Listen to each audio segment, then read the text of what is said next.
আসসালামু আলাইকুম। হ্যালো বন্ধুরা, আপনাদের জন্য আজকে আমি এমন একটি রেসিপি নিয়ে এসেছি যে রেসিপিটা যারা খেয়েছেন তারা তো খেয়েছেন, যারা খাননি তারা আরও একবার চেষ্টা করবেন এভাবে আমার মতো করে খাওয়ার জন্য।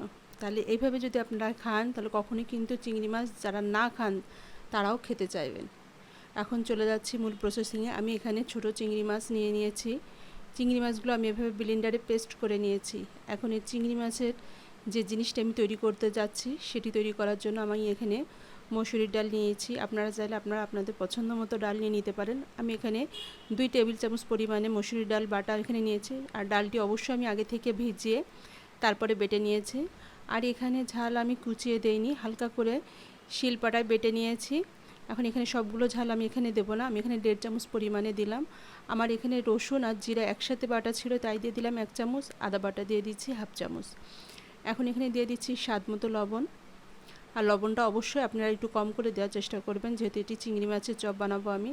আর দিয়ে দিচ্ছি 1 চামচ হলুদ গুঁড়া আর 1/2 চামচ শুকনো মরিচের গুঁড়া। এখন এর ভিতরে দিয়ে দিব আমি 1 চামচ আমি এখানে কর্নফ্লাওয়ার পাউডার দিয়েছি। আপনারা চাইলে এখানে বেসন বা আটাও ব্যবহার করতে পারেন।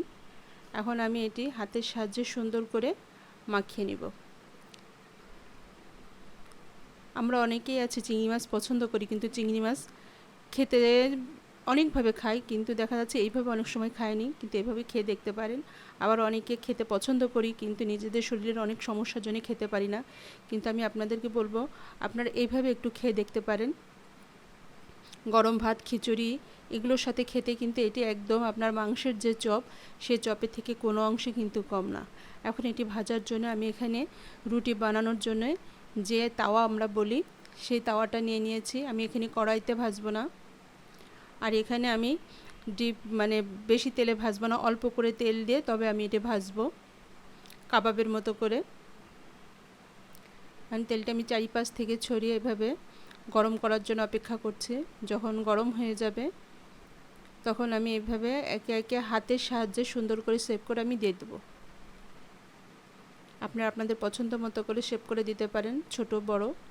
আমি এখানে বেশি বড়ও করব না, আবার বেশি ছোটও দিব না, মাঝারি আকারের আমি কিভাবে দিচ্ছি দেখেন, ঠিক এভাবে। মোটা না, অবশ্যই এটা একটু পাতলা করে দিতে হবে।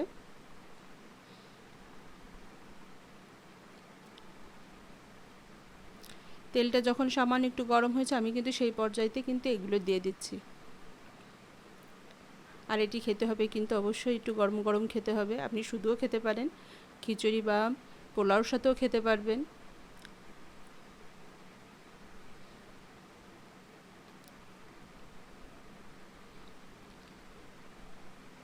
এভাবে আমরা ভেজে নেব। যখন নিচের এক পিঠ হয়ে যাবে তখন আমরা উল্টে অপর সাইডটাও ভেজে নেব।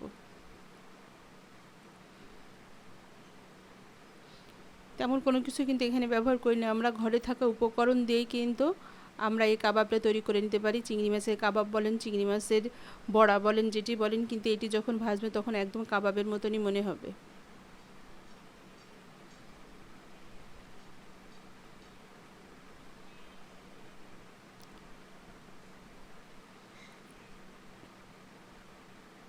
হ্যালো বন্ধুরা, যারা আমার এই ভিডিওটি দেখছেন তারা অবশ্যই স্কিপ না করে এটি দেখার চেষ্টা করবেন। ভালো লাগলে অবশ্যই আমার চ্যানেলটিকে সাবস্ক্রাইব করবেন, আমার চ্যানেলের পাশে থাকবেন। আর প্লিজ প্লিজ যদি আপনারা কে কোথা থেকে দেখছেন প্লিজ একটু কমেন্টস আমাকে জানাবেন।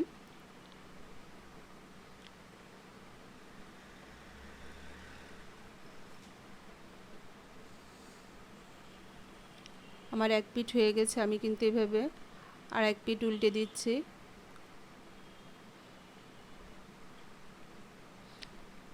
নিচের পিঠটা দেখছেন কালারটা কত সুন্দর আসছে। আর এটি খেতে কিন্তু একদম কাবাবের মতো মনে হবে যখন গরম গরম যখন আপনারা খাবেন।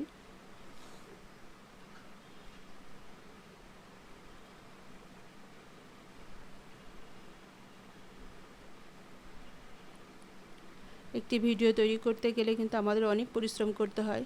আপনারা যারা আমাদের এই ভিডিও দেখবেন বা দেখছেন অবশ্যই আমাদের এই ভিডিও সম্পর্কে আপনাদের যে কোনো কমেন্টস আপনারা জানাতে পারেন।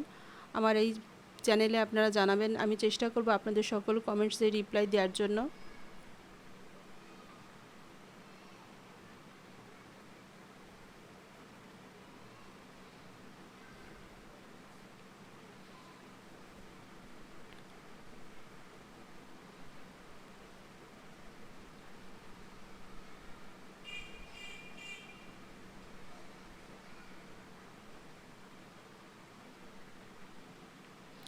ভাজা কিন্তু আমার হয়ে গেছে দেখুন।